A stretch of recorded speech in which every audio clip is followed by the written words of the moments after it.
Yo, what's up, my fellow humans? Welcome back.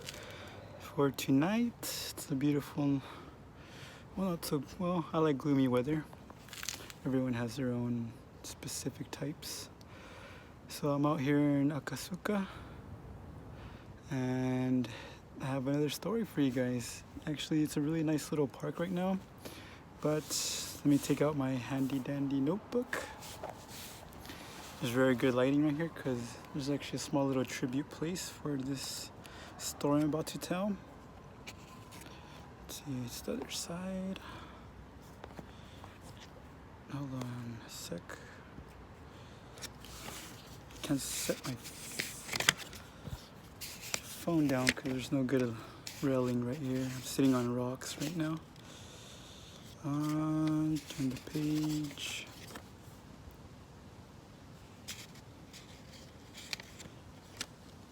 Alright, so this place where I'm at right now is called Ubagaike.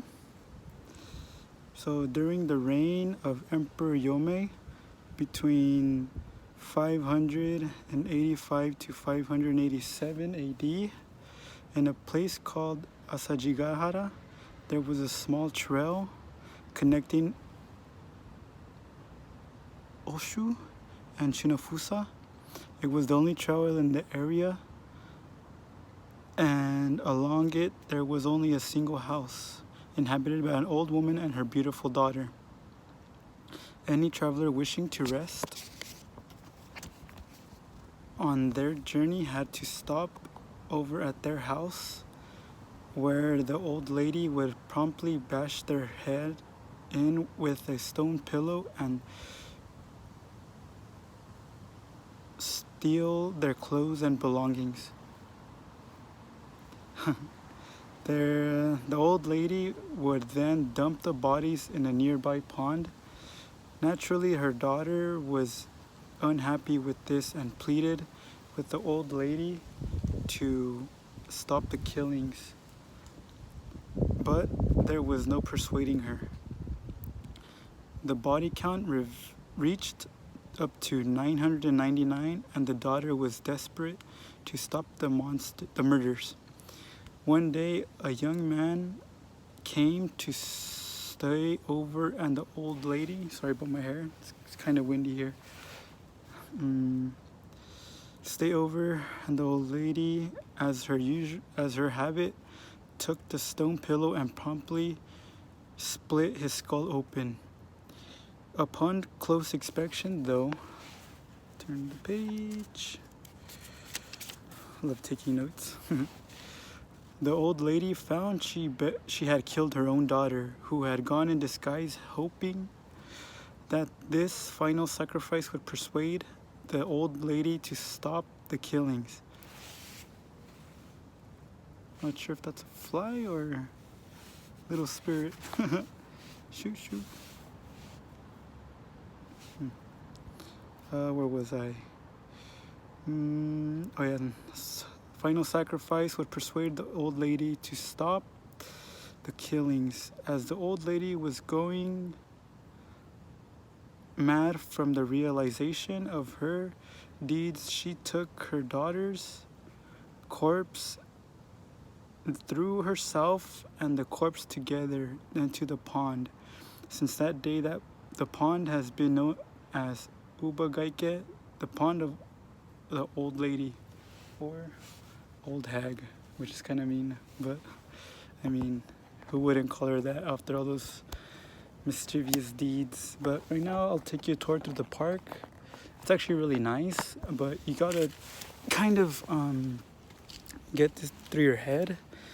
This was centuries ago, so it's not as big as it used to be, and the stories say, well, actually locals say that they sometimes hear like crying here, and they sometimes like see people. Like, it's pretty interesting when they say that. And right now I'll take you a tour around the park and just kind of give you kind of the details of what I'm feeling. When I first walked here, it was natural, like it seemed, but then all of a sudden it's like kind of got the shivers. So this is actually the small pond but I'm sure it used to be way bigger, but it looks actually very nice. And what I was also reading is, hopefully you guys can see, it's kind of, it's a little bit of lights, but still, it's pretty nice. I'm pretty sure it's more nice in the daytime.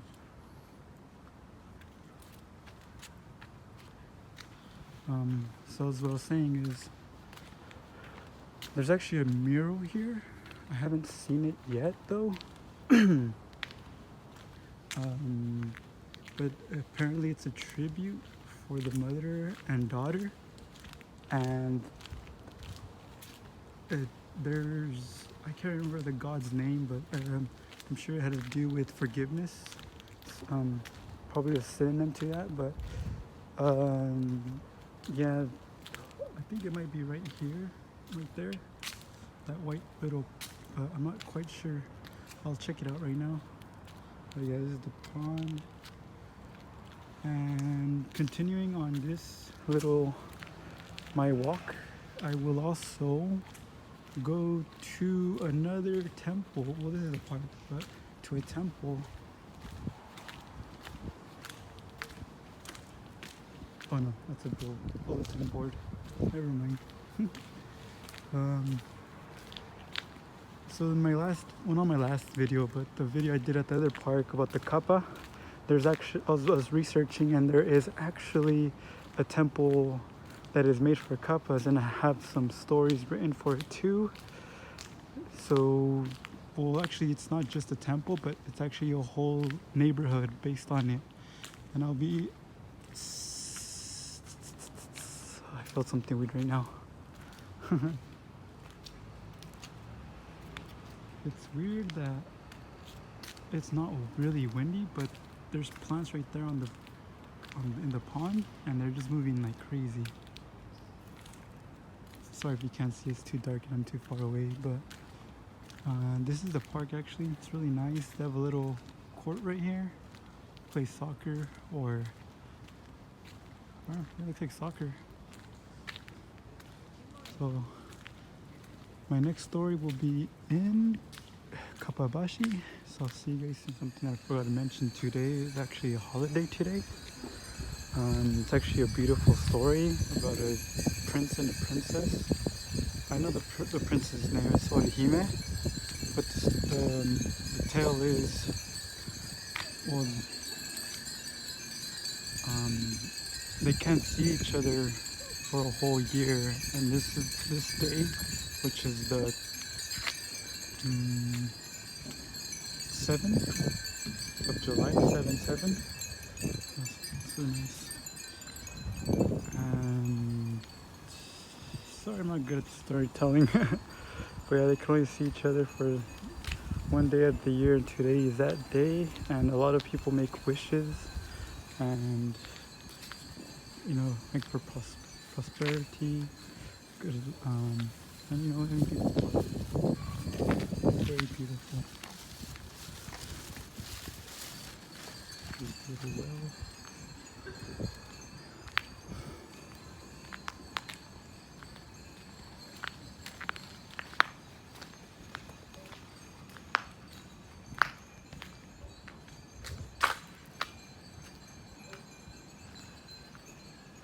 Yeah, and that's like one of the most famous temples here in Tokyo.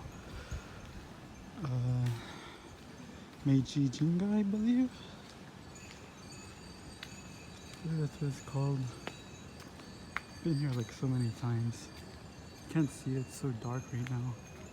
It's the big red one, everyone for sure knows it, seen it.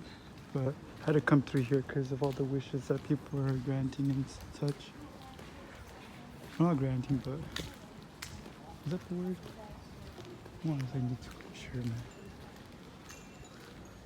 But yeah, you can see a little bit of it. Kind of. It's big red, green. It's so empty, especially at night. So many people during the day. It's I'll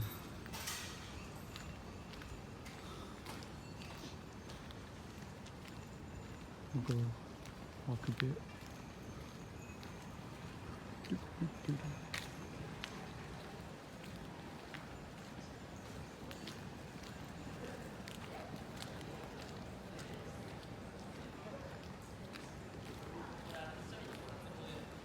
There might be Raijin and Fujin here, or at the gates. But look.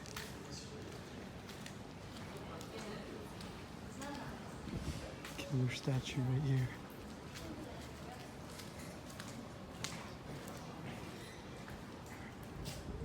So cool.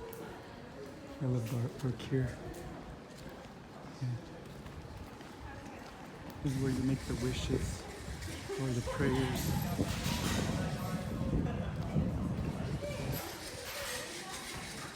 Here are the different charms right here. Different pricing for each one. Let's see. Your wish come true. Pass exams, ward off evil, education. Oh, you guys can read it.